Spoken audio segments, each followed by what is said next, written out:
Es un placer saludarles a quienes se aproximan a este documento, Memorias de los Diálogos del Programa de Ética de la Universidad de la SUAY.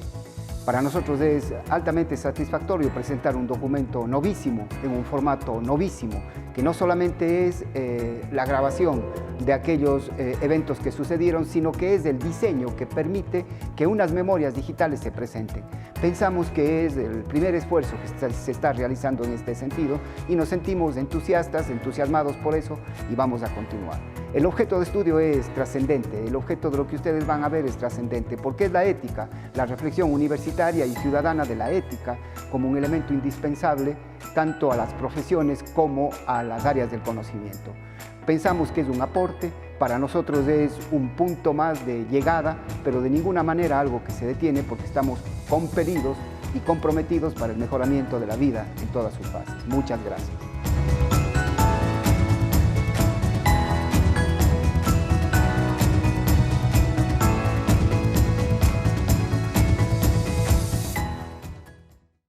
De que estamos en el tiempo en el que está anunciado este programa de diálogos y con la presencia de la Sociedad Ecuatoriana de Bioética desde la Universidad de la SUAY.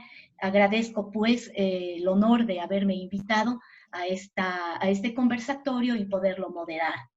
Le damos la bienvenida a nuestros participantes, ponentes, el doctor Santiago Palacios Álvarez y la doctora Linda Arturo. Los temas a tratar están muy relacionados, lógicamente, con este tiempo que nos ha tocado vivir al mundo general y a cada uno de nosotros en particular, cuando aquellas frases que se expresan como todos estamos en el mismo mar, pero no estamos en el mismo barco, y la manera en la que reaccionamos y cómo cada uno de nosotros, desde nuestro yo interno hasta el entorno que nos rodea, nos permite o no manejar esta crisis que nos ha tocado desde diferentes formas en las que cada uno de nosotros nos vemos abocados por nuestra forma de vida, profesión, etcétera. De tal suerte que las conferencias del día de hoy están enfocadas directamente a esa comprensión importante del ser humano como tal. Sin duda que la parte ética y sobre todo bioética estará presente en las ponencias, dado que es la manera que intentamos pues generar puntos importantes y que se conviertan en pilares fundamentales del actuar de todos los seres humanos, porque tenemos que trabajar en este momento y en esta vida que nos toca llamada una nueva normalidad, pero mirar sobre todo el respeto importante al resto y la introspección de nosotros mismos para poder generar acciones en favor de la comunidad. Vamos a dar inicio con el doctor Santiago Palacios Álvarez. El doctor Santiago es médico dermatólogo, el doctor es director del Centro La Piel y la Fundación Ponte en mi Piel, docente de la Pontificia Universidad Católica del Ecuador, miembro fundador desde el 2003 de la Sociedad Ecuatoriana de Bioética. El tema a tratar por parte del doctor Palacios es la bioética y las 5 pieles. Doctor, es suyo, entonces, el micrófono de la participación. Bienvenido. Muchas gracias, Patricia. Por favor, ¿me confirma que la pantalla está correcta? ¿Se ve bien? Está correcta, doctor, sí. Bueno, pues buenas noches y muchísimas gracias a la Universidad de la SUAY por la invitación a participar en estos diálogos. A ver, vamos a ver. Entonces, quisiera que me permitan, antes de iniciar, recordar al doctor Agustín García y elogiar su presencia en la dignidad, el compromiso y el rigor que nos ha dado sentido a la sociedad bioética y que forma parte de nuestra 4ª piel, como yo les voy a explicar a continuación en el desarrollo de esta charla. De igual manera, entrañables amigos que también se han ido y nos han dejado pues su huella y por supuesto el compromiso para seguir laborando y darle el sentido a esta sociedad y a esta actividad, como el doctor Osvaldo Chávez, el doctor Fernando Domínguez y Jorge Pizarro. Otro punto importante que yo quería resaltar, que de alguna manera da sentido a lo que vamos a hacer, es la Declaración de Quito por el Cuidado Humanizado. Esta fue una actividad que se realizó por el 10º aniversario, en donde se realizó un trabajo cooperativo multidisciplinario. Tuvimos la colaboración del doctor del doctor Miguel Ángel Sánchez, y ahora nos convocamos en definitiva por el punto 7, que me voy a permitir leer. El punto 7 dice: promover el cultivo y la enseñanza de una bioética abierta y pluralista, capaz de tener en cuenta las necesidades y aspiraciones de todos, y que destaque las exigencias específicas de nuestra realidad latinoamericana, con sus características socioeconómicas, culturales, étnicas y religiosas. Esta declaración está al acceso en la página web de la sociedad, y pienso que en consecuencia de este compromiso, pues estamos aquí con todo gusto para dialogar en los temas de bioética.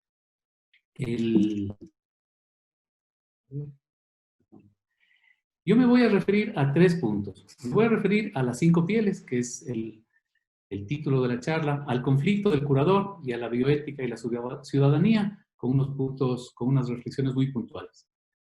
Entonces, esto de las 5 pieles, ¿de dónde sale? En realidad es una metáfora que surge, como muchas cosas, ese encuentro casual que tenemos con amigos, con las personas, de estos diálogos de pasillo que nos generan chispas que a veces también nos incendian. Entonces, Friedrich van der Waser, que también le denominan el pintor rey, es un austríaco que vive entre 1928 y el año 2000. Es un artista multifacético, humanista, ambientalista, que propone en la relación de las personas consigo mismo y con el ambiente las 5 pieles. Es importante recalcar que van der Waser vive su juventud en la Segunda Guerra Mundial y le genera un vínculo cerrado en su casa que le encierra en esa tercera piel que él define. Entonces lo que sucede es que normalmente nos encontramos con ciertas analogías que nos dan sentido.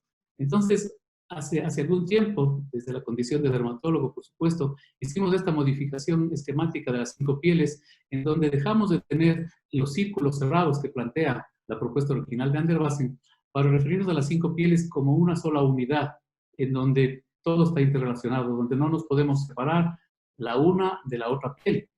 Entonces, en este sentido, comienza la reflexión. La imagen que ustedes ven ahí, que es una imagen un poco abstracta, corresponde a un paciente que tiene psoriasis, y de alguna manera, a través de esta imagen, la intención es representar la primera piel. La piel es este elemento biológico, genético, étnico, o sea, que está relacionado con nuestras propias capacidades naturales. O sea, las personas tenemos una piel que no la podemos cambiar, y esa es una condición con la que tenemos que vivir y adaptarnos. Desde fuera es importante porque la piel también nos identifica. A través de la piel están relacionadas las etnias, el color de la piel, la estatura y todas las características físicas de las personas. Y haciendo alguna referencia al tema de la salud, o sea, la primera piel, el tema biológico en todo el ámbito de la salud, es lo que se ha convertido en el centro de la actividad de la salud. Entonces, normalmente los médicos nos quedamos solamente en esta primera piel. Y eso es importante tomar en cuenta porque de alguna manera se convierte en una amenaza de tecnicismos y de normas, porque la persona, si bien la primera piel es un elemento, no es el todo que nos constituye. La segunda piel es la ropa. Entonces, la ropa es lo que nos cubre, lo que se usa. Está en relación con la edad, la cultura, el ambiente, con el trabajo, con los deseos, con el placer. O sea, la identidad y las relaciones que cada uno de nosotros valoramos como persona. Desde fuera, la segunda piel es una ventana a través de la cual nos dejamos ver. O sea, pueden expresar signos de poder, de rebeldía, de carencia. Y desde fuera también, la segunda piel, o sea, es blanco de circunstancias complicadas como la xenofobia o la aporofobia, el desprecio al pobre, como lo comenta y ha introducido el término la doctora Adela Cortina. La tercera piel de estas 5 es la casa. La casa es el sitio en donde se vive, o sea, tiene una connotación física, una estructura, y es importante porque es la expresión de la relación entre el ambiente y cómo uno construye su espacio para vivir. O sea, tiene una connotación de intimidad, una connotación de la propia aspiración de las personas. O sea, si todas las personas cuidáramos nuestro entorno inmediato, el mundo sería mejor. Y de hecho, la casa a la larga está constituida por muros, por ventanas y por puertas. Y la idea en la bioética sería reconocer estos espacios a través de los cuales nosotros podemos interiorizarnos o estar para afuera. Las casas también forman alianzas, o sea, los barrios, las jergas, las identificaciones en cosas buenas, en cosas malas. Y entonces esto también es importante porque a su vez también se generan muros de acuerdo a las alianzas que generamos las personas a través de los espacios en donde vivimos. La cuarta piel es la sociedad. La sociedad es, a la larga, el entorno que nos convoca.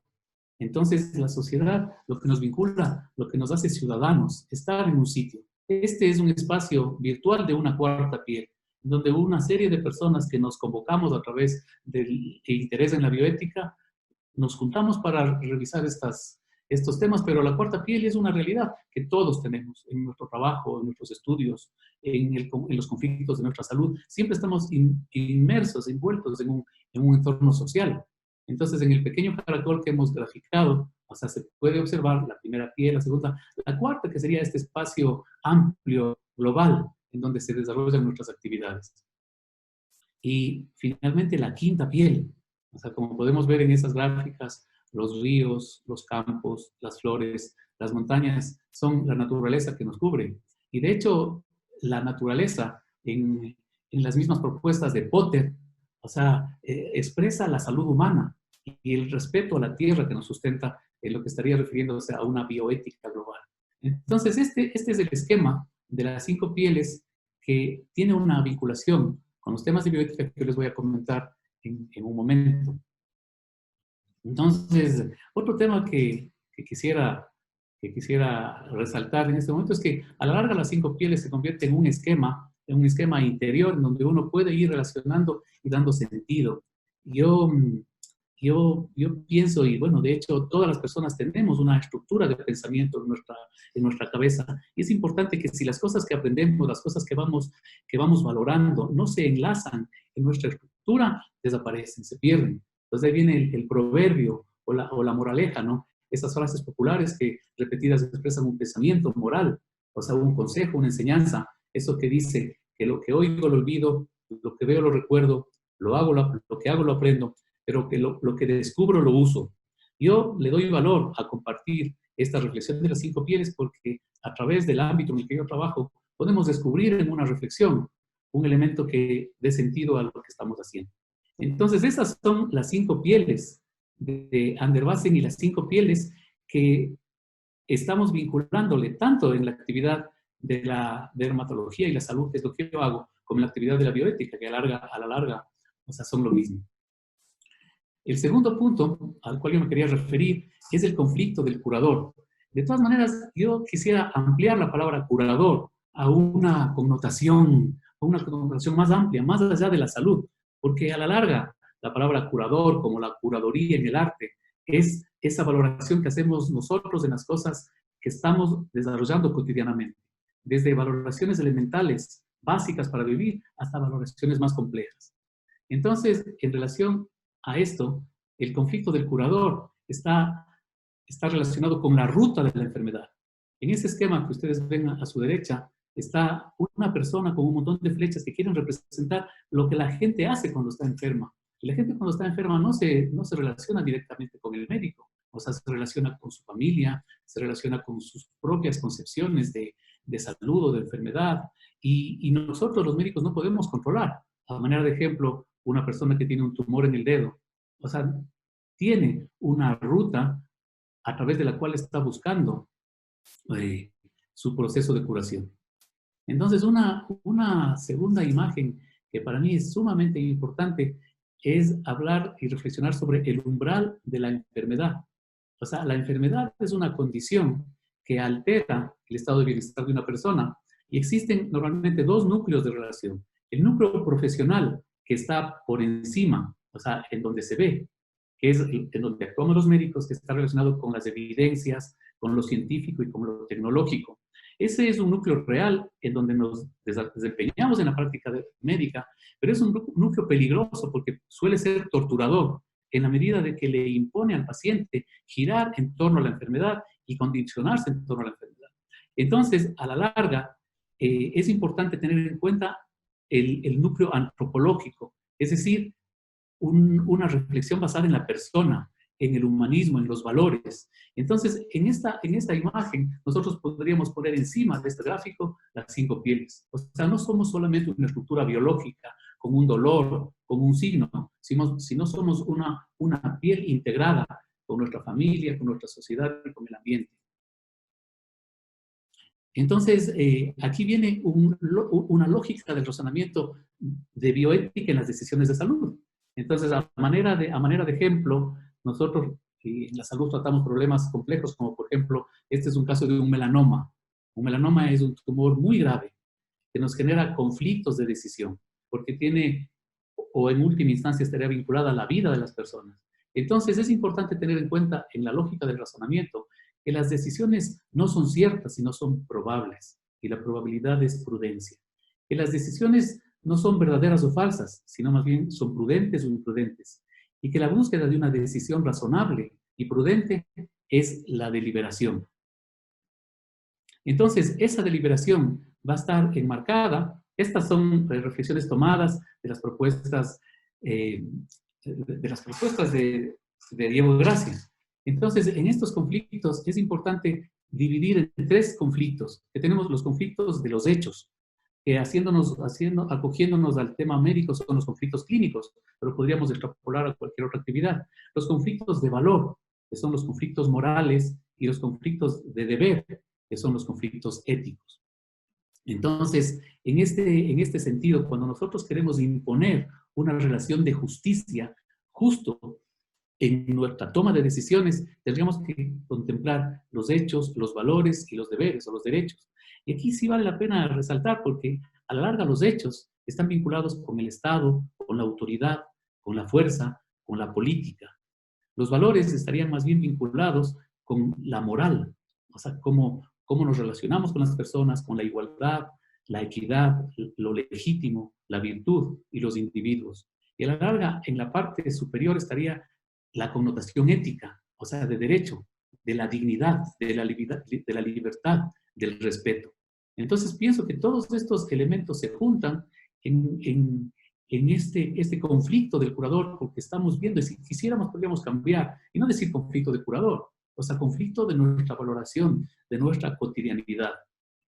En este esquema de toma de decisiones, es un esquema que lo hemos utilizado en el ámbito médico, en donde, si ustedes ponen atención, está representado un electrocardiograma, un latido.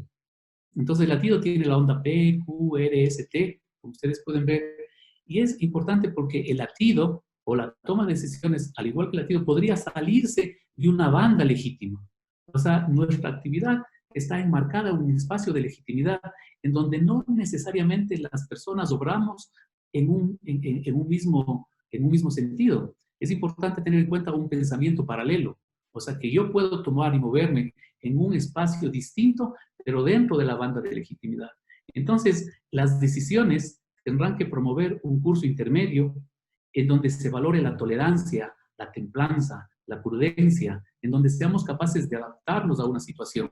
Esto, obviamente está en el marco de la salud, pero a la larga se va a extrapolar a una connotación de la bioética de las 5 pieles. Pero es importante tener en cuenta que a veces tenemos problemas de legitimidad por exceso o por sobrevaloración, que están relacionadas o pueden vincularse al fanatismo, a la violencia, en el ámbito de la medicina, a la demanda inducida, cuando estamos utilizando o sobrevalorando un hecho.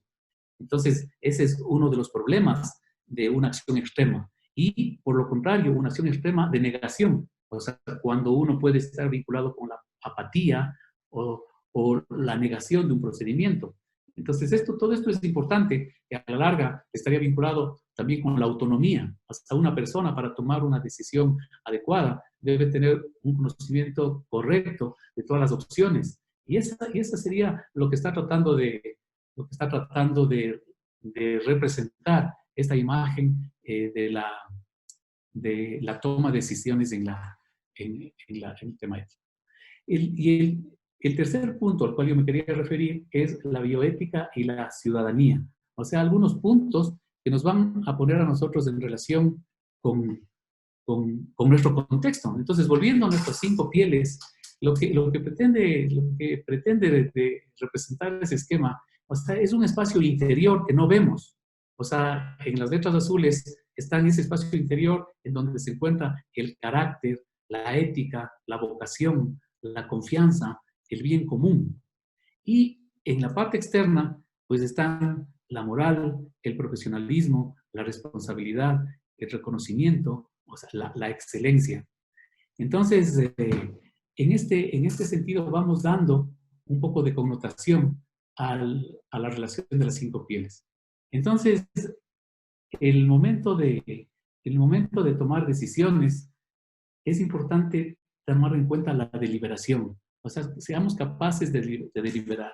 Esto es tomado de las propuestas de Diego Gracia para la deliberación sobre los hechos, sobre los valores y sobre los deberes. Entonces, con relación a los hechos, es importante, esto probablemente está más enfocado al tema médico, pero simplemente lo voy a leer como referencial, o sea, la presentación del caso, el análisis de los hechos clínicos, el diagnóstico, el pronóstico y el tratamiento.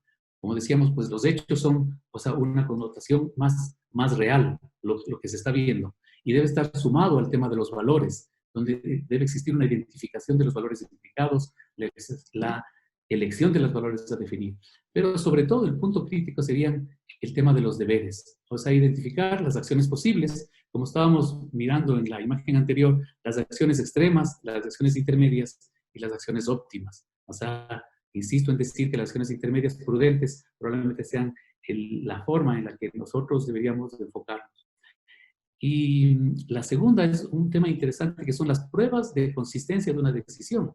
O sea, la legalidad, o sea, que esté en un marco legal, que esté en un espacio de connotación relacionada con lo que es establecido. Pero esta palabra publicidad a mí me parece importante, es decir, lo que yo hago en un momento dado, la decisión que yo estoy tomando, la puedo compartir, la puedo decir, o sea, va a haber transparencia en lo que yo diga cuando hago algo. Eso es importante que pensemos.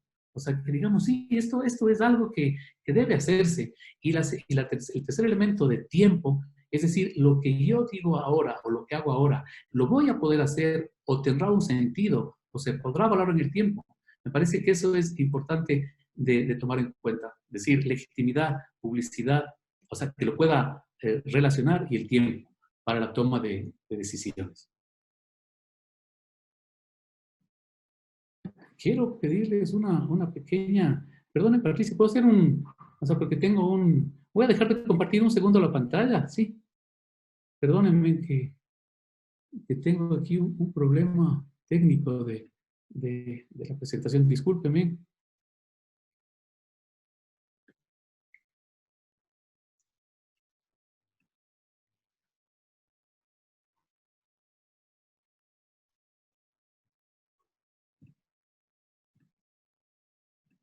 Bien, mientras el doctor Palacios resuelve este problema, la modalidad de la mesa consiste en que los dos ponentes participan con los temas definidos en la invitación y luego damos entonces paso a las preguntas de todos quienes nos acompañan. Muchas gracias y honrados con su presencia.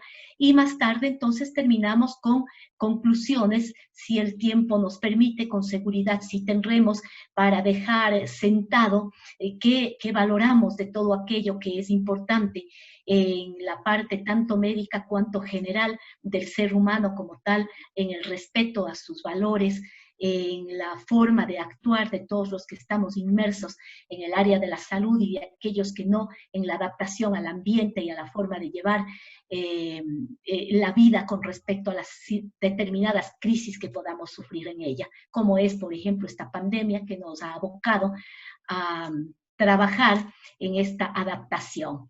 Gracias y sigue el doctor Palacio.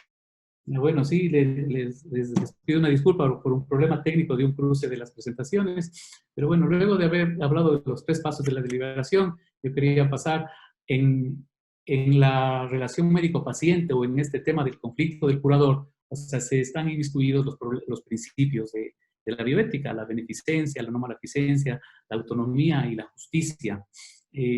En todo caso, es importante tomar en cuenta que uno de los compromisos que debemos plantearnos los médicos es esta valoración de la autonomía, que el paciente sea capaz de tomar las decisiones con absoluta claridad y libertad. Dentro de los esquemas de las 5 pieles, a mí me parece muy importante, son unas imágenes finales que yo comparto con ustedes, de lo que sería la búsqueda de la excelencia en relación con las 5 pieles. Entonces, como yo les comentaba, desde la parte interior de las personas tenemos la vocación, y la vocación tiene que estar relacionada con lo profesional. Pero ese profesionalismo, o sea, tiene 2 caminos. O sea, seguir el bien interno nos estaría llevando hacia la dignidad, el reconocimiento y la confianza. Pero también el profesionalismo nos puede orientar hacia el bien externo. No quiere decir que los dos, o sea, tengan una contraposición, pero el bien externo, que está vinculado con el prestigio, el dinero y el poder, o sea, tienen un mayor riesgo de corruptibilidad.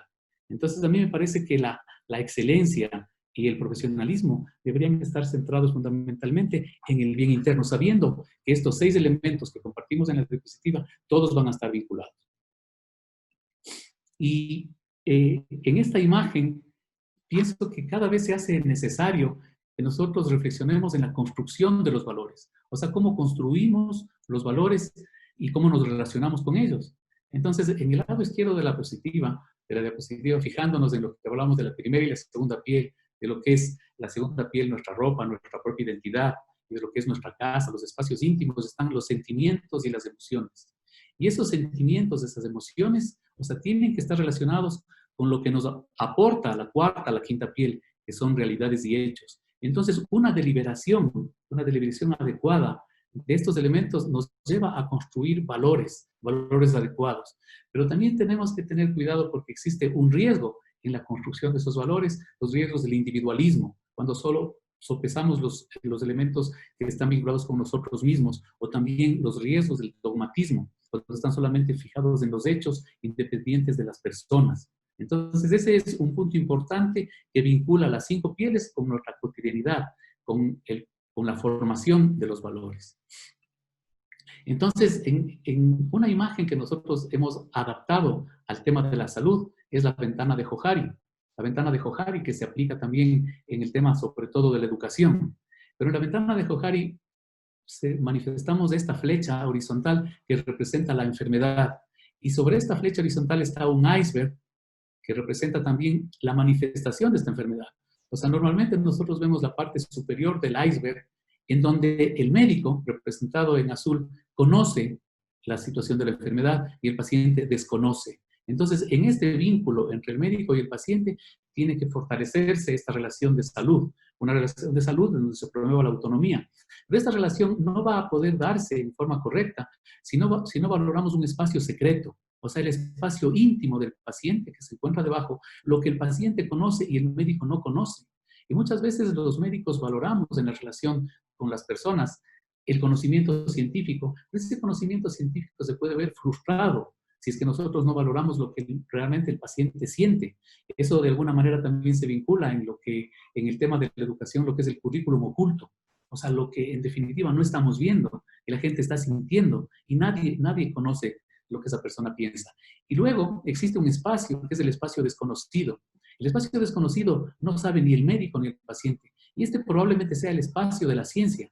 O sea, porque el tema científico tiene su motivación y su valor es en algo dinámico que siempre nos lleva a una nueva pregunta. Entonces, esta ventana de Johari, que aquí está representada en el ámbito de la enfermedad, también puede representarse en todas nuestras actividades, en todas nuestras relaciones, tanto internas como externas.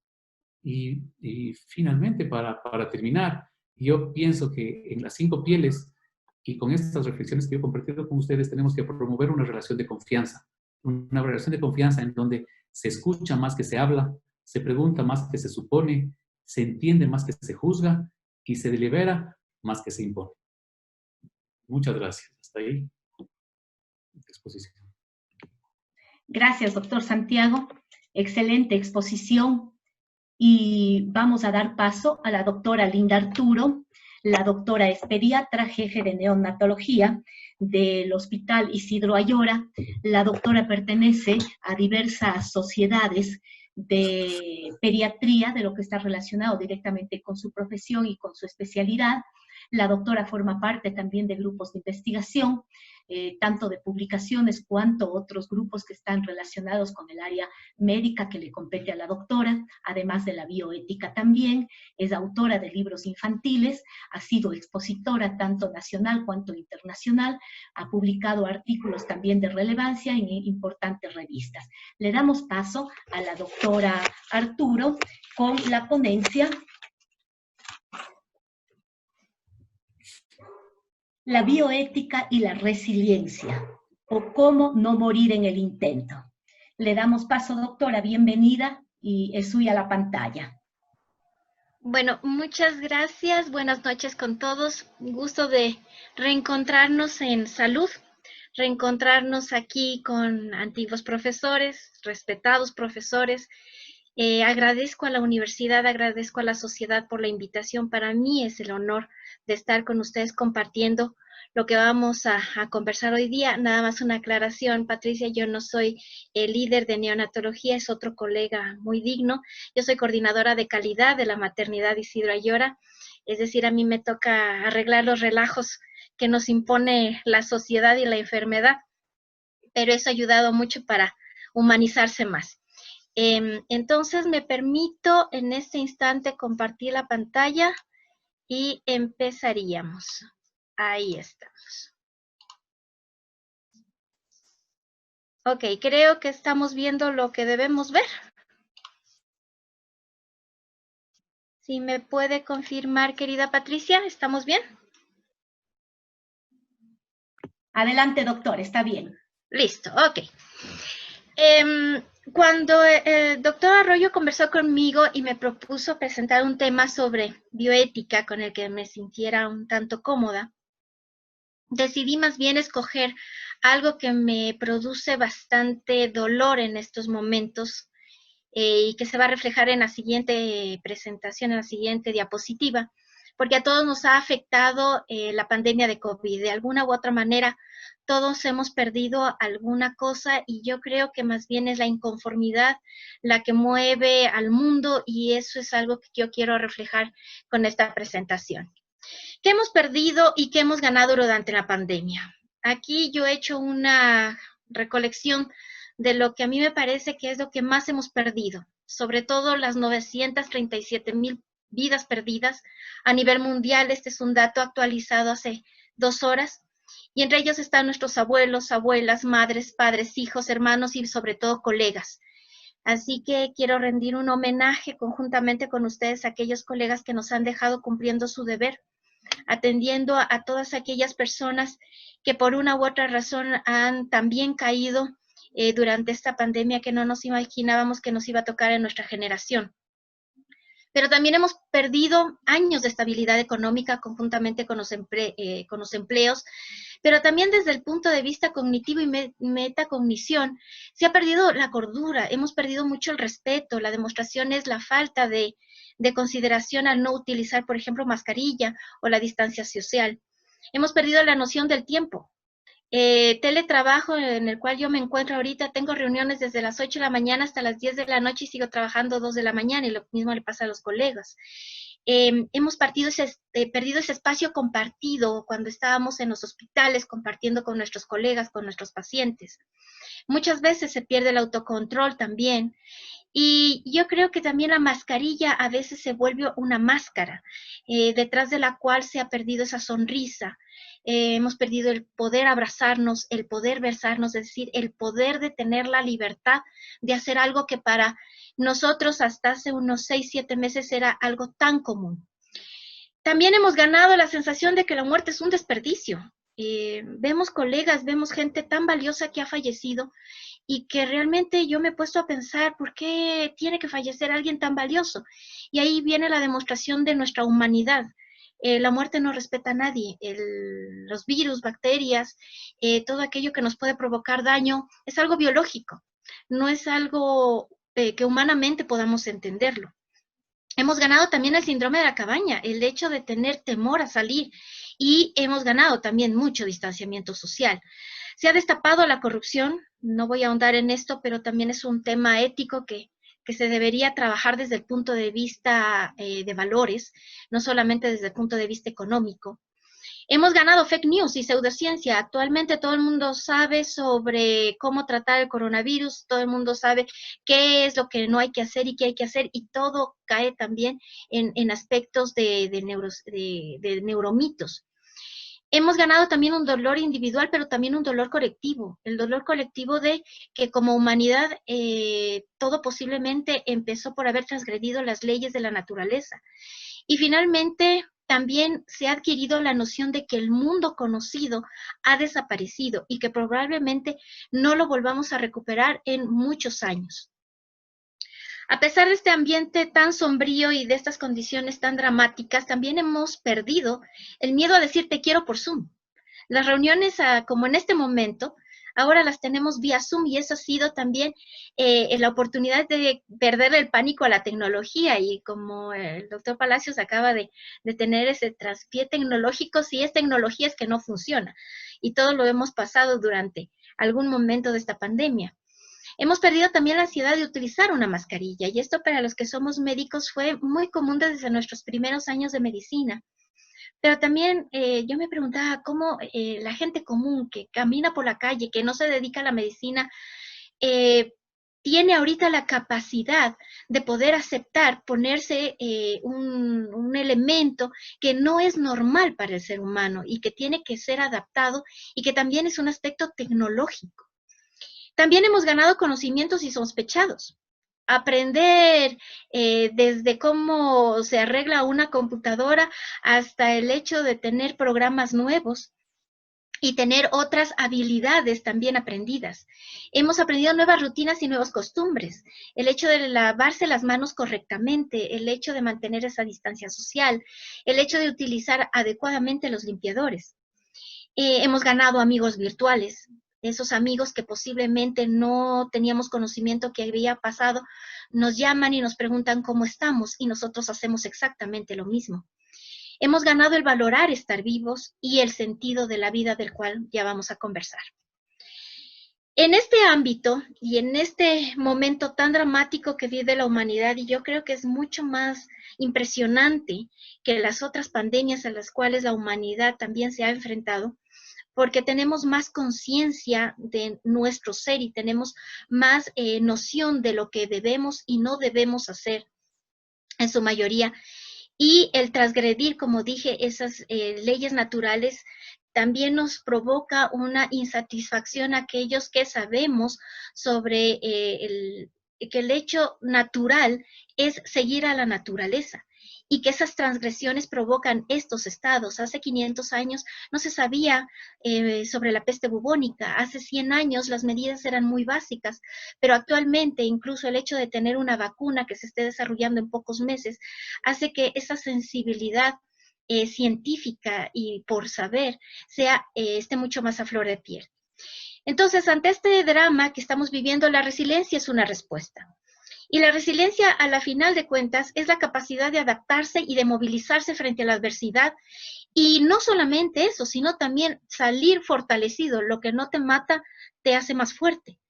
La idea es no morir en el intento. Pero a la final, ¿qué es la adversidad? La adversidad es una dificultad que potencialmente causa un daño. Y esta adversidad puede ser desde todos los niveles: una adversidad física, una adversidad mental, una adversidad de conocimientos. Pero el asunto es adaptarse. Adaptarse significa acomodarse a las condiciones del entorno, aprovechar esos discursos disponibles, y discursos no solamente materiales, externos, sino también unos recursos internos, cognitivos, mediante los cuales la capacidad del ser humano puede florecer en unas situaciones imprevistas como las que estamos viviendo. Pero también utilizar estrategias y métodos creativos y novedosos, es decir, inteligencia y creatividad que puedan durar y sostenerse en el tiempo. El origen de la palabra resiliencia es latina, es el resilio, y significa rebotar, dar un salto, volver atrás. Y se utilizó en el siglo pasado, en décadas pasadas, para las ciencias físicas. Entonces, resiliencia significa que los materiales son capaces de resistir a la presión, que pueden doblarse, pueden deformarse, pero a la final vuelven a llegar a su estado inicial, es decir, un equilibrio entre las presiones de las fuerzas internas y externas. Y los mejores ejemplos son el arco de una flecha, que vuelve a su estado normal, y como siempre tenemos los cuentos y las historias antiguas sobre cómo los árboles de bambú se doblaban ante una tormenta, mientras que los árboles rígidos como las secuoyas pueden ser destrozadas por las mismas. Ya en la época de los años 70, John Bowlby, con su teoría del apego, adaptó este término ya a las ciencias sociales y a las ciencias médicas. Aquí les traje una fotografía que tomamos hace muchos años en la maternidad de Isidro Ayora cuando iniciamos las prácticas integrales del nacimiento. Una de ellas es el apego precoz. Apego precoz que Bowlby lo acuñó y que es una maravilla al considerar que ese apego piel con piel al momento del nacimiento entre la mamá y el bebé produce un enamoramiento entre los dos, una cascada de hormonas, sobre todo la dopamina, que hace que la madre acepte a su bebé y se enamore de él. Entonces, el Bowlby indica que el momento del nacimiento se crea un vínculo tan fuerte, mucho más allá de lo biológico, que logrará que como una impronta en el cerebro del recién nacido, se vaya desarrollando ese niño y ese adulto en el futuro de manera sana y que pueda tener confianza en sí mismo a pesar de todas las dificultades que pueda presentar.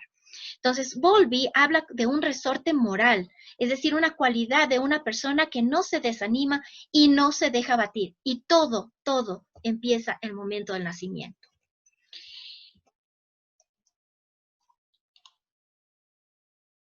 Además, para Ruther, que también es otro autor que trabajó mucho el tema de resiliencia, indica que se caracteriza a las personas que a pesar de nacer y vivir en situaciones de alto riesgo, van a desarrollarse psicológicamente sanas y con éxito.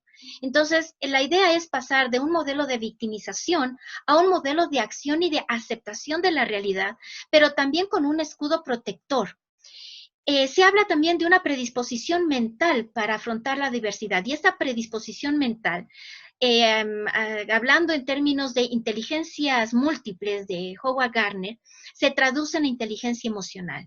Es decir, cómo yo me relaciono conmigo mismo, esa es la inteligencia intrapersonal, y cómo yo me relaciono con el resto del mundo, con el resto de personas, esa es la inteligencia interpersonal. Entonces, aquella persona que tenga una inteligencia emocional desarrollada desde los dos puntos de vista, el interno y el externo, va a ser capaz de crear ese escudo protector y pasar de ser una víctima mediante la acción a poder desarrollarse de manera sana y de manera exitosa. Este creo que es uno de los mejores ejemplos. La parte visual es la más práctica de todos. Tener una vida sana en un medio sano. Entonces, ¿cómo crece? Puede crecer una plantita en mitad de un ambiente tan hostil como una pared en la cual la planta aún así saca provecho de los recursos que existen. La parte genética que tiene esta planta es capaz de solventar el ambiente, y la parte epigenética de esta plantita va también a ayudar a desarrollar esa capacidad de supervivencia que es tan poderosa en el planeta Tierra. ¿Cuáles son las bases neurofisiológicas de la resiliencia? Las bases neurofisiológicas son básicamente 4. Empezaríamos con el proceso de los eventos adversos. ¿Cómo se procesa un evento adverso? ¿Qué pasa cuando tenemos un trauma, un shock emocional? En primer lugar, puede ser a través del estrés.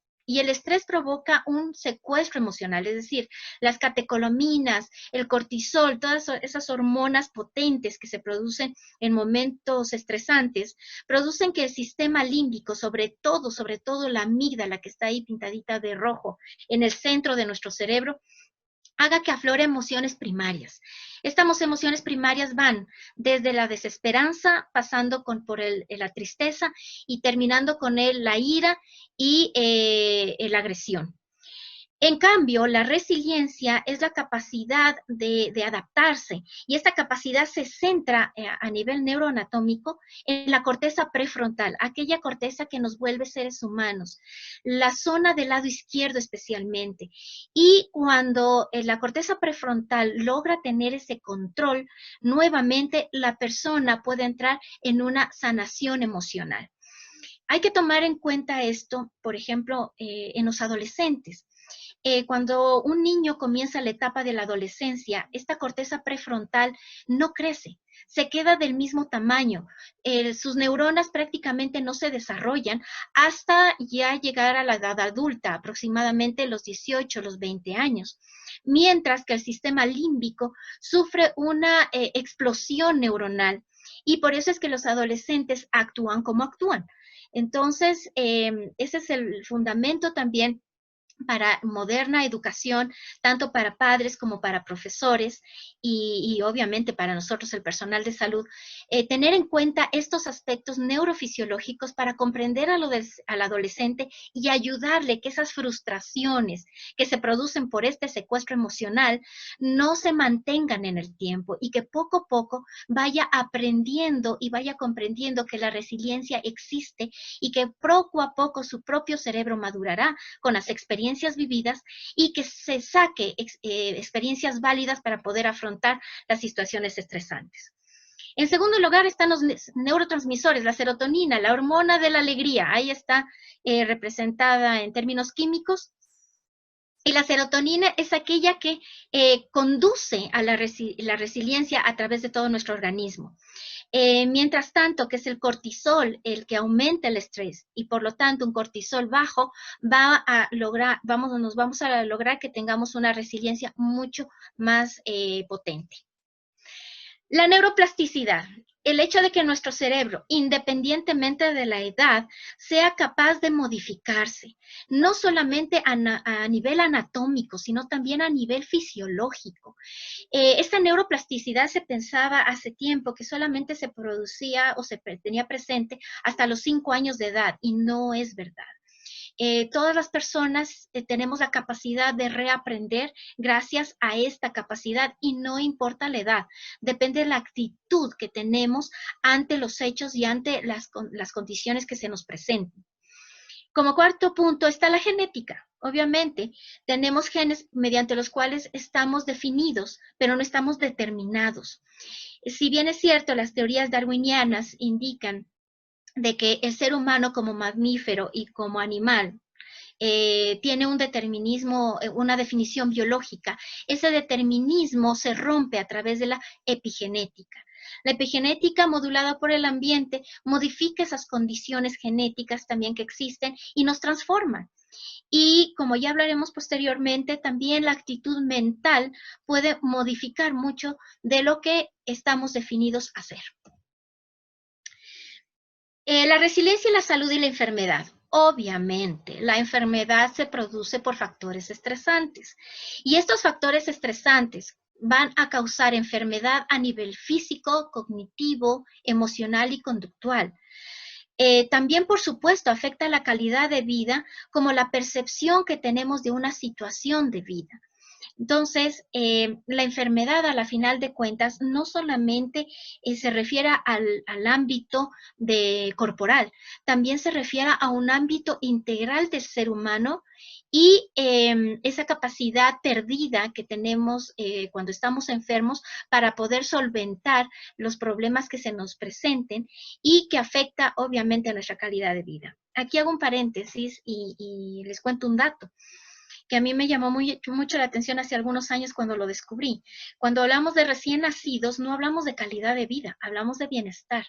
Porque la calidad de vida, eso, es una percepción, una comparación que yo hago de mi condición actual con la condición que yo esperaría a tener.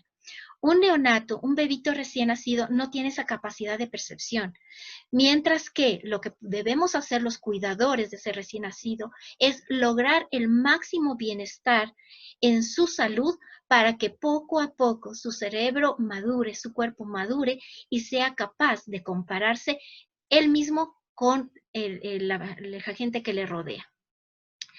Volviendo a la resiliencia y la salud. También estos otros términos sumamente interesantes, la homeostasis, que es la capacidad de mantener el equilibrio a través de esta resiliencia, pero es un equilibrio original.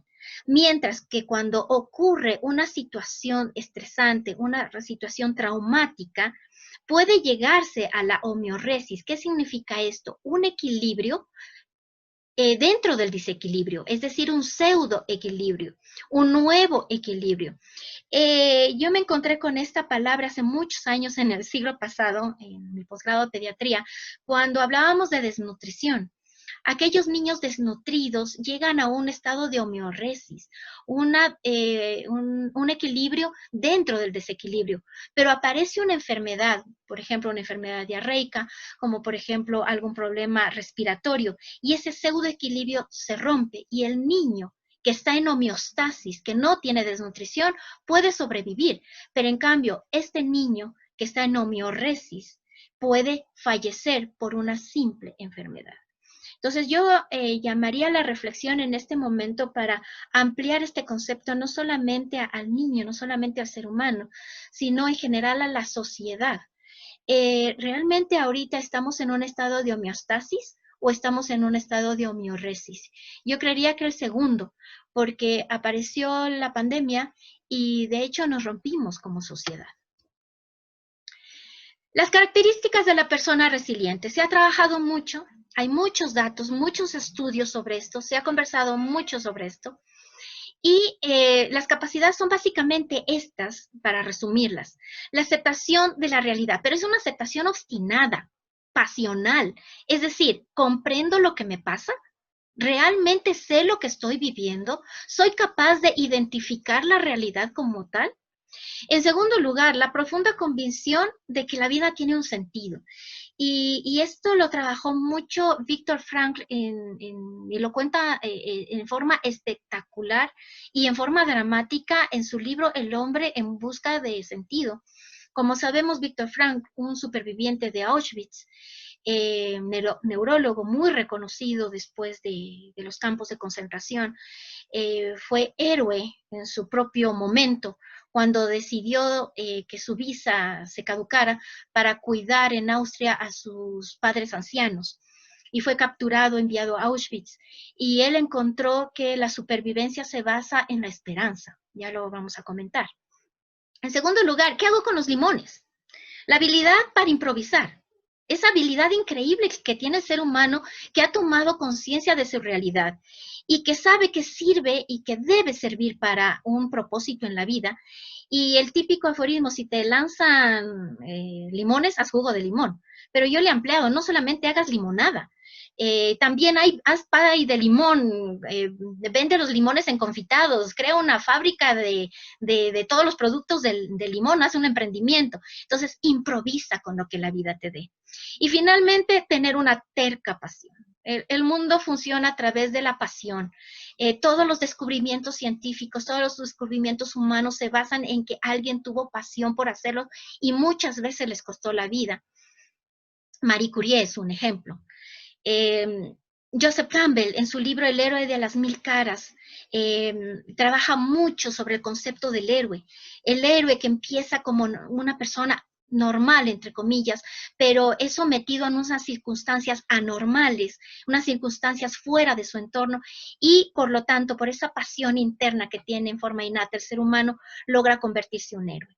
Actualmente, yo converso con mis alumnos y les pido que se vuelvan héroes en sus propias casas, héroes en sus propios hospitales y que transformen la realidad a través de este heroísmo. Las estrategias de adaptación a través de la resiliencia, ahí están descritas algunas, como por ejemplo el reaprender, la empatía, la entereza y sobre todo el humor, cosa que hemos perdido mucho cuando estamos creciendo, cuando estamos madurando. Tal vez los pediatras no tanto porque tenemos contacto con los niños, pero la seriedad a veces corrompe y a veces la seriedad pudre. Entonces, sí es bueno a veces una canita al aire en términos de humor, tener fe, tener mucho realismo y la solución de conflictos. Y aquí también me gusta mucho hablar sobre los autos, el autoconocimiento, la autoconfianza, el autocontrol, la autonomía, pero sobre todo la autoestima, el quererse uno mismo como componente ético. Si yo no me quiero, ¿cómo voy a querer al resto? Si yo no me respeto, ¿cómo voy a respetar al resto? Y si yo no considero que tengo dignidad de ser humano, ¿cómo voy a ver la dignidad en el otro? Y aquí está una construcción muy parecida al triángulo de Maslow sobre las necesidades básicas y las necesidades altas de la pirámide de Maslow. Esta es adaptada a la resiliencia. Entonces, en los cimientos tenemos a todas las redes, a la aceptación fundamental como persona, pero después vamos subiendo en las plantas y encontramos ahí la capacidad de sentir y descubrir para qué estamos en el mundo. Y a través de ese descubrimiento establecer proyectos concretos con coherencia de lo que yo deseo hacer y deseo ser. Si subimos más, y ahí están los autos, están las actitudes, están las estrategias, el sentido del humor, que se lo trabaja mucho en resiliencia, y finalmente grandes experiencias a descubrir, es decir, qué emocionante el día de mañana, qué voy a encontrarme. Aquí les cuento un poco más sobre Viktor Frankl, los 3 principios que él trabaja mucho en logoterapia, en la teoría psicológica que él desarrolló antes de entrar a un campo de concentración, pero que se fundamentó mucho a lo largo de los años a través de esa experiencia terrible. Y estos 3 principios son la libertad de la voluntad, es decir, yo tengo la capacidad de decidir. Mi libertad nadie me la puede quitar. Y esta libertad me lleva a tener una voluntad de sentido, el para qué estoy aquí en el mundo. Y finalmente, esa voluntad de sentido me lleva a un sentido de vida.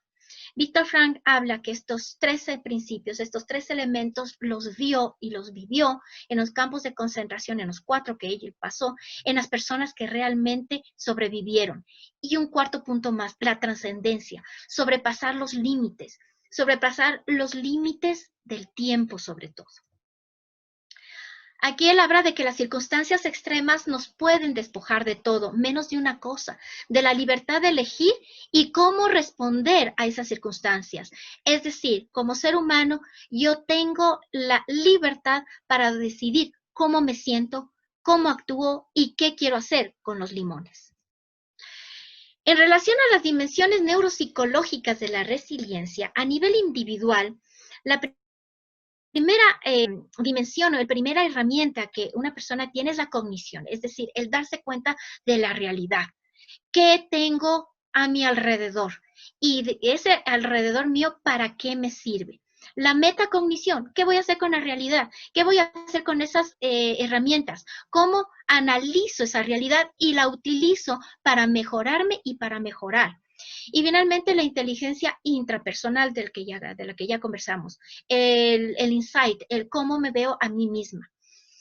La segunda dimensión es la familiar y la social, la relación interpersonal, qué redes de apoyo tengo y un elemento muy interesante que utilizamos a nivel de medicina social es la parte del Apgar familiar, el Apgar de la familia. Así como existe un Apgar para valorar al recién nacido cuando nace y poder identificar si las maniobras que yo estoy haciendo están ayudando a que el niño se recupere en los primeros minutos de vida, este Apgar familiar también me permite identificar cuáles son las dinámicas de mi familia o de la familia del otro y poder identificar problemas o fortalezas como tal.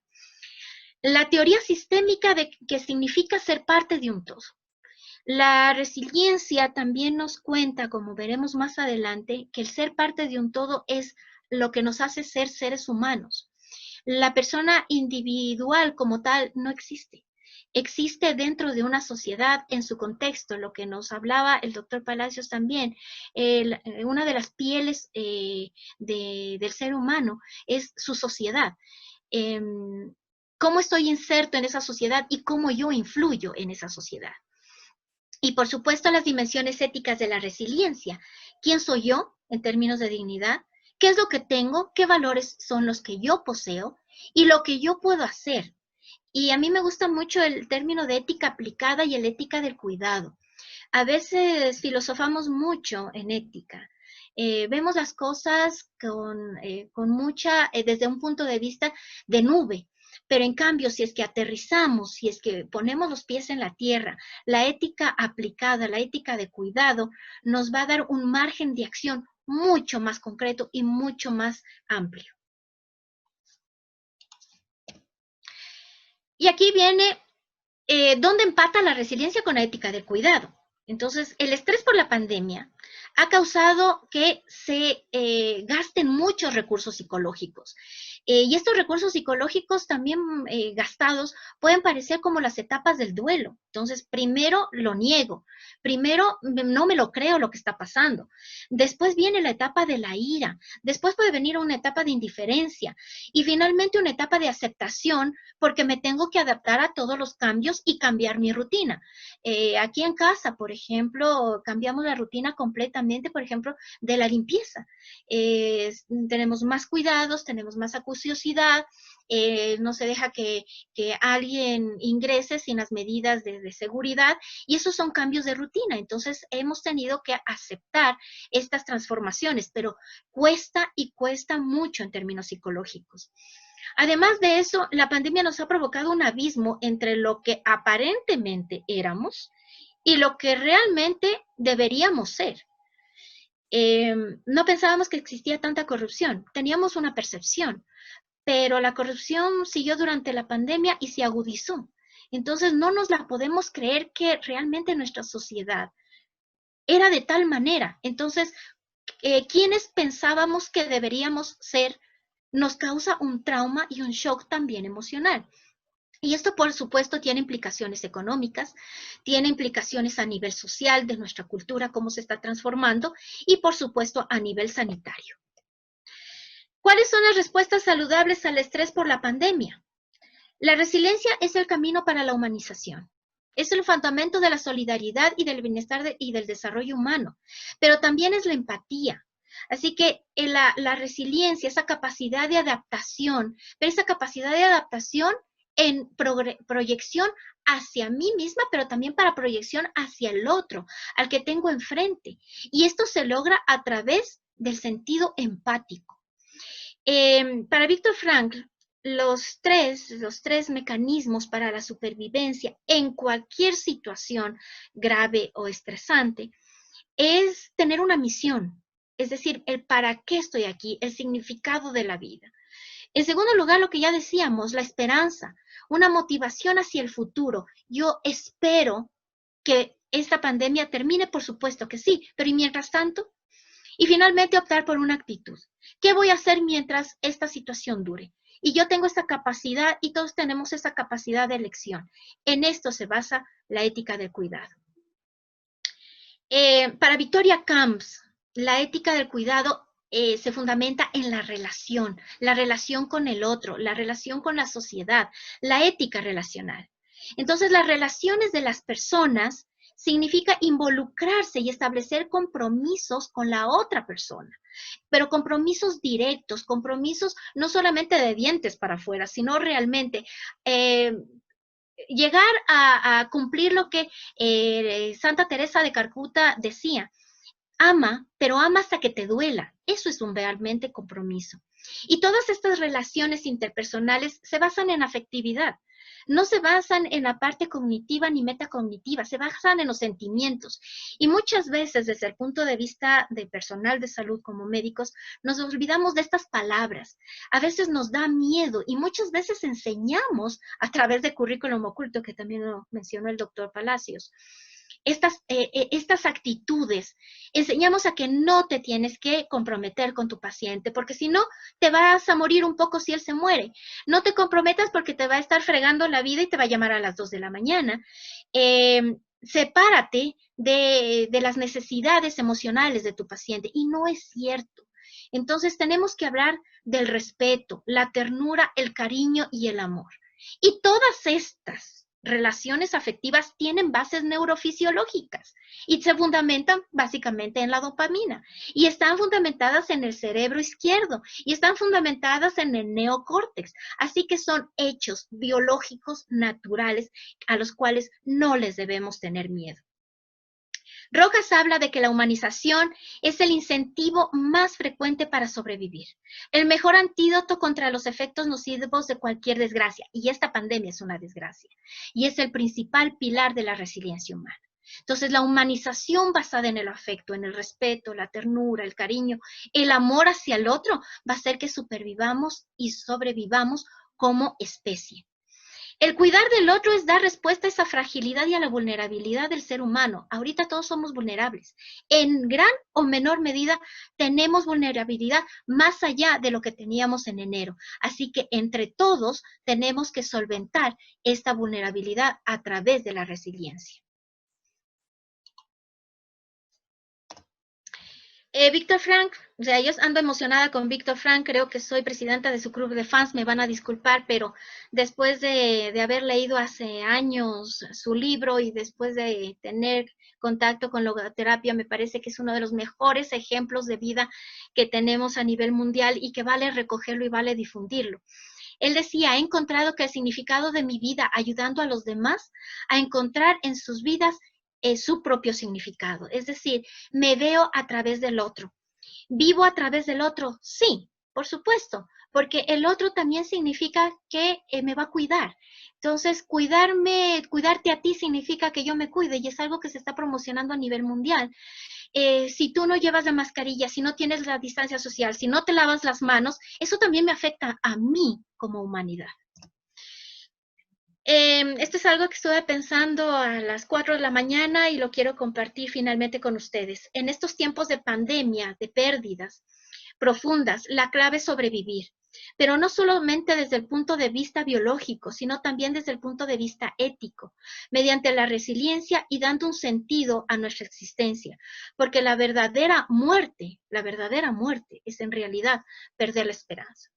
Así que yo creo que a través de estas reuniones, a través de estos conversatorios, si bien es cierto, todos ustedes son expertos en bioética, todos ustedes son expertos en su rama, compartir todos estos conocimientos hace que volvamos a tener esperanza y que no nos sintamos tan solos en mitad de una pandemia con distancia social.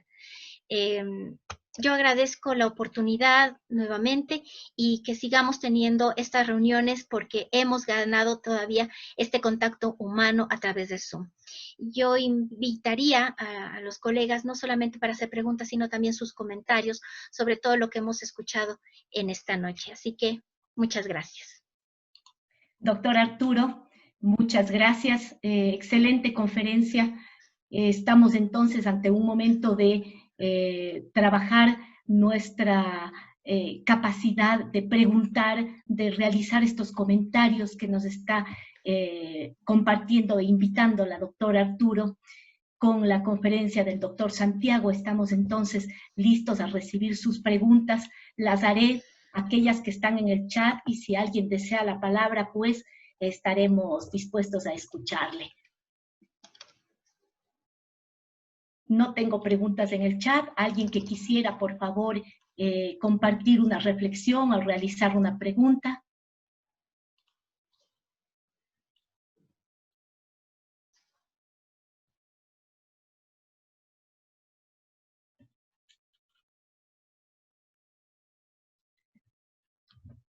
En el chat tengo felicitaciones a ambos expositores. Están nuestros asistentes complacidos con las reflexiones y con las presentaciones realizadas por el doctor Palacios y la doctora Arturo.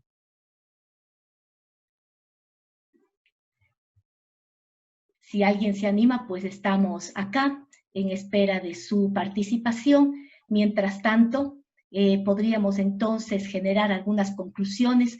Quisiera decir de mi parte lo siguiente, que las dos conferencias están muy ligadas, que las 5 pieles vistas desde el punto de vista médico, cierto es, generan todos estos procesos de comprensión, respeto a la dignidad, a la libertad del ser humano. Esta pandemia nos ha llevado a mirar que todos estamos en el mismo mar, pero no todos en el mismo barco. Entonces, cuando un paciente está frente a nosotros, la manera de generar con él una empatía, que es un proceso sistemático, hasta lograr ponernos en su posición, nos lleva a una reflexión profunda de cómo es ese ser humano en sus 5 pieles, iniciando desde el yo mismo, de cómo yo me considero, cómo yo me desarrollo, y luego lo que genera, lo que el doctor nos indicó, la segunda piel, la ropa, la tercera piel estaríamos a nivel de nuestra casa, luego a nivel de nuestro entorno y sociedad, y por fin estamos con todo nuestro medio ambiente y toda la ecología y toda la tierra que nos sostiene y que nos mantiene. Todo esto tiene que ver mucho con la resiliencia también, porque la vulnerabilidad y la vulneralización de las personas nos lleva a mirar que un ser humano seguro, recibido, criado, educado, con afecto, va a ser un ser humano más resistente, porque a la resiliencia le precede la resistencia. El resistir a un trauma para que luego podamos mirar un nuevo comienzo después de aquello. Y cada persona es diferente y no a todos se nos puede exigir o les podemos exigir el mismo proceso de resiliencia, porque nuestro propio mundo es diferente y miramos de diferente manera esa desgracia y ese posible nuevo comienzo. Son muchos los factores que envuelven a la posibilidad de generar la resiliencia. Y aspiro, como decía la doctora Arturo, y como el propio título de su conferencia, no morir en el intento, sino generar todos los aspectos. Y todo eso tiene que ver también con la sociedad que nos rodea. Generaremos la empatía, y si no hay empatía no va a haber altruismo. Por tanto, es un complejo sistema que debemos tratar de que esta humanidad, desde el respeto al ser humano, su dignidad, su derecho a la información, su libertad como principios y procesos bioéticos importantes, nos lleven a sociedades que convivan mucho mejor, donde todos tratemos de salir juntos de una desgracia y logremos levantarnos entre unos y otros, llegando al final a una sociedad de convivencia adecuada. Voy a ver si tenemos preguntas, porque por acá nos están escribiendo. No tenemos ninguna todavía. Yo entonces quisiera terminar con la siguiente conclusión. La Organización Mundial de la Salud, justamente a partir de la pandemia y de todos estos procesos de la relación personal sanitario-paciente, porque es todo el personal sanitario el que tiene esa posibilidad de llegar al paciente en el respeto a su dignidad y a todos los principios que generen su mejoría o su digna muerte, o todos los procesos a los que nos vemos abocados en el sistema médico, y no se diga en esta pandemia. La Organización Mundial está generando pilares fundamentales que tienen que ser absolutamente trabajados por el mundo entero, y que tiene que estar liderado por aquellos países que pueden dar la mano a los que menos tienen.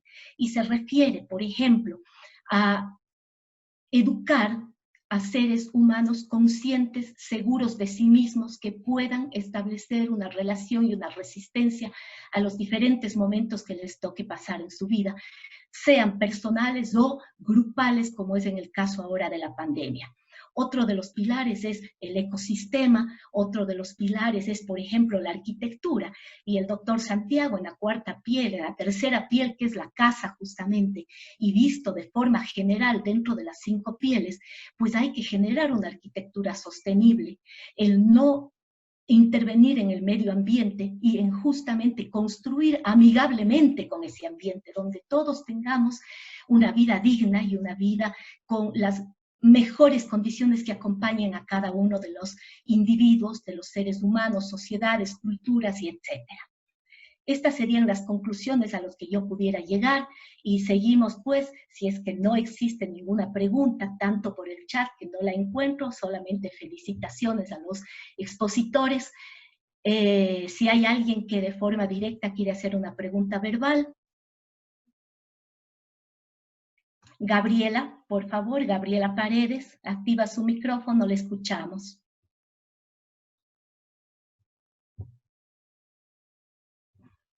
Gabriela está alzando la mano, no sé si es para hacer una pregunta.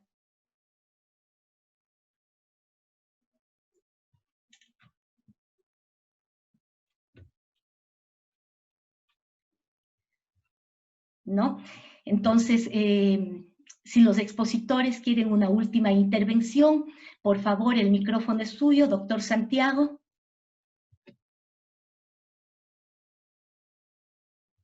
Bueno, muchísimas gracias. Para mí ha sido un gusto poder compartir e incorporar estos diálogos de bioética. Yo quiero felicitar a esta iniciativa. Me llama la atención positivamente que en Cuenca están interrelacionadas las universidades y todos cooperan en trabajar en este tema de bioética. Entonces, les agradezco mucho por haberme escuchado esta reflexión que, por supuesto, se complementa muchísimo con lo que comentó Linda. Me parece que el tema de la resiliencia es fundamental en todo lo que estamos pasando ahora y sobre todo en nuestra cotidianidad, en el día a día que vamos afrontando pues todas las cosas que se nos presentan. Gracias, doctor. Doctora Linda. Sí, Patricia, yo creo que tal vez podríamos darle a Gabriela Paredes la oportunidad, porque ella está indicando en el chat que le activen por favor el micrófono, antes yo de dar mi último criterio. Gracias, doctora Linda. La verdad es que Lisette probablemente tenga la oportunidad de trabajar la activación del micrófono de Gabriela Paredes. Tal vez están silenciados en grupo, no tengo yo esa potestad acá. Buenas noches. Buenas Ahí está. noches. Gracias. Muy amables, muchas gracias. Lamento antes no había podido activar el micrófono precisamente.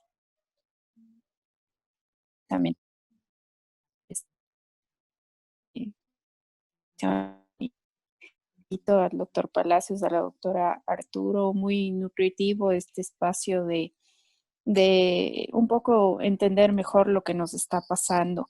Mi pregunta para ambos, porque las participaciones de ambos están interrelacionadas, pero quizá un poco más a la línea, y esta palabra tan famosa que ha mencionado la doctora Arturo, la famosa resiliencia. Está muy de moda y todo el mundo habla de aquella. También soy fanática de Viktor Frankl. Me metí mucho en su obra, lloré y todo lo que nos pasa cuando leemos esa obra. Y su laboratorio fue precisamente un campo de concentración y él tuvo que vivir en carne propia todo lo que allí pasó y de allí se generó esta importante corriente como la logoterapia y que usted lo mencionó a partir de esa interacción y de ese conocer un poco más al ser humano en situaciones extremas y cómo vamos reaccionando. Y quizás se aterriza un poco esta situación extrema que ahora en condiciones diferentes nos hemos abocado a vivir y estamos viviendo y cada día es un nuevo experimentar.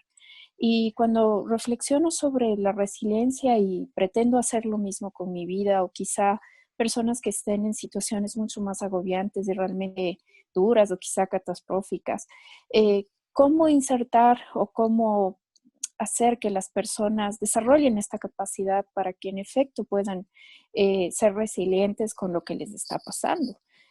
Porque los suicidios han subido en numérico, bueno, ahora nos hemos enterado de menos, pero realmente yo es como, soy abogada y hace poco pude ver unos datos estadísticos de miedo de que la pandemia ha generado una cantidad de divorcios del 3 por 1, es decir, hay una cantidad de divorcios como nunca en la historia del país. Hay una cantidad de suicidios como en tiempos regulares no ha habido. Y entonces ahí nos damos cuenta que definitivamente no estamos siendo resilientes, sino que tomamos el camino más dramático, más drástico y definitivamente cortar con la vida, con esta vida que ya no es digna, con esta vida con la que no me llevo bien, con esta vida con la que no estoy feliz, con esta vida a la que no le encuentro sentido, a la que no le encuentro solución. Ya no la quiero más. Entonces, quisiera saber cuál es su posición respecto de esta palabra y de cómo poder hacerlo, y no solo para nosotros, sino para ir también desarrollando a nuestro entorno más cercano y de allí hacer un fenómeno social que nos permita verdaderamente avanzar como sociedad y crecer después de este momento. Muchas gracias.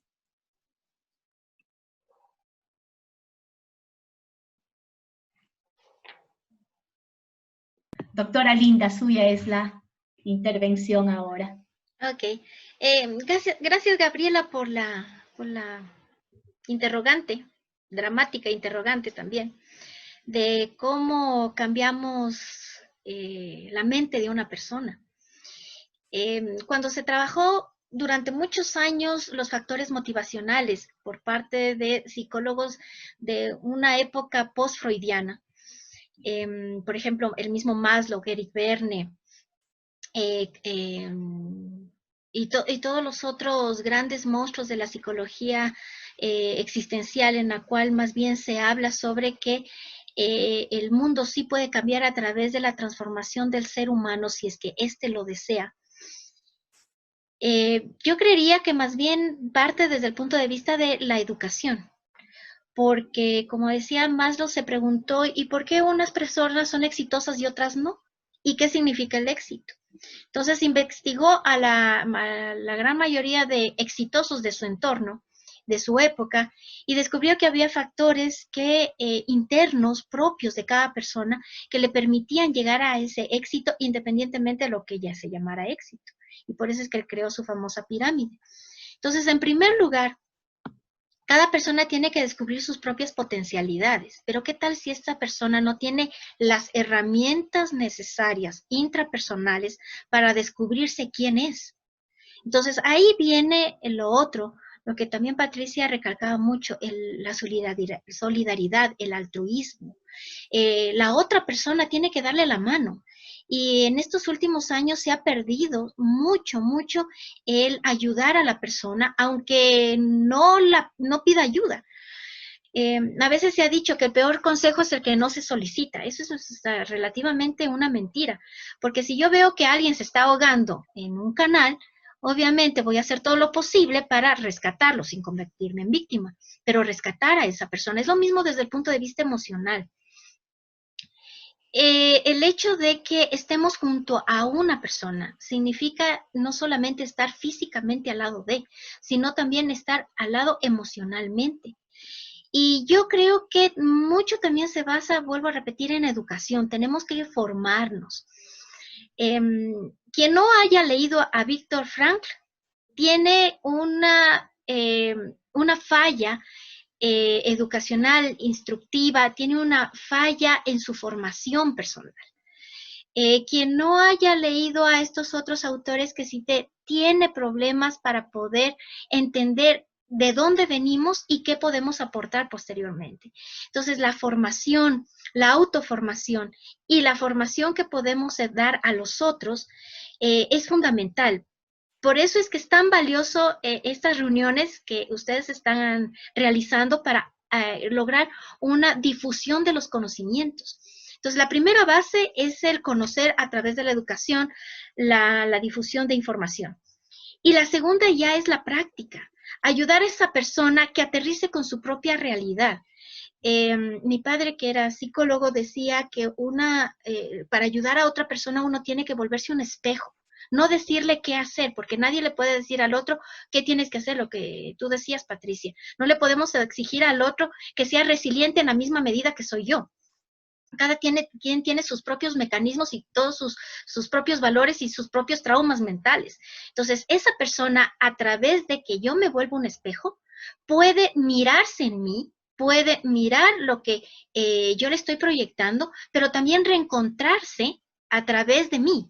Y eso es lo valioso de la empatía y eso es lo valioso de tener esa relación. Yo sí les sugiero profundizar en las inteligencias de Gardner. Profundizar en las inteligencias emocionales. También son palabras que se han manoseado mucho, ¿no? Y se han vuelto también muy comerciales, pero realmente tienen un fundamento psicológico excepcional, extraordinario. El conocerse a sí mismo a través incluso de técnicas de meditación como el mindfulness, de conocer al otro a través de otras técnicas como las teorías sociales de relación, de interrelación, el hábito familiar. Eso va a ayudar mucho a conocerse a sí mismo y conocer el entorno. Entonces, las personas que tienen ideas suicidas o que se suicidan, sí es cierto, o como dice Gabriela, es llegar al último punto del no retorno. Ya no tengo opciones de vida, no le encuentro sentido de vida, pero ¿por qué se llegó a ese nivel? ¿Cuáles los mecanismos biológicos y emocionales por las cuales esa persona llegó al último punto de desesperanza? Esto es más o menos también como las teorías de calidad, en que empieza un problema, hay un problema, se convierte en una falla, otra falla, se van acumulando fallas, nadie detiene esas fallas, nadie se preocupa por saber qué es lo que está ocurriendo en ese sistema y finalmente se produce un fallo masivo que por lo general es la muerte. Entonces hay que estar alertas de quienes nos rodean, hay que estar alertas de sus reacciones y hay que estar alerta de los sentimientos. Como decía, le tenemos como adultos mucho miedo a la palabra cariño, ternura, aceptación y amor. Entonces, yo creo que es un conjunto de muchos aspectos, pero básicamente es lograr que esa persona descubra sus propios mecanismos para poder salir adelante, independientemente de cuáles sean, pero ayudarle a descubrir esta parte. Gracias, doctora Linda. En honor al tiempo, agradecemos entonces a nuestros excelentes expositores que nos han dado una interrelación entre sus conferencias que llevan a la conclusión inicial y a la que llegamos nosotros ahora, luego de haberles escuchado, la posibilidad de seres humanos sanos, de seres humanos que lleguen a desarrollarse de forma adecuada para soportar, para generar en sus vidas adecuados procesos de resistencia, de resiliencia, a también las relaciones entre el médico, el paciente, el personal sanitario, que nos llevan al respeto profundo de las libertades y la aplicación de los principios fundamentales y libertades del ser humano. Muchas gracias nuevamente a Diálogos, al programa de bioética de la Universidad de la Azuay, a la Sociedad Ecuatoriana de Bioética, y pues una buena noche para todos y esperarnos pronto en otro programa. Gracias, doctor Juan Morales, también es el impulsor de todo este proceso en el que las universidades en Cuenca nos encontramos trabajando para que la bioética sea un eje transversal en la educación y para la sociedad, transmitirle todo lo importante que debemos generar en nuestras vidas. Muchas gracias nuevamente, una buena noche para todos, gracias por las felicitaciones a los expositores, de nuestros asistentes, gracias a los expositores y hasta una nueva oportunidad. Hasta luego.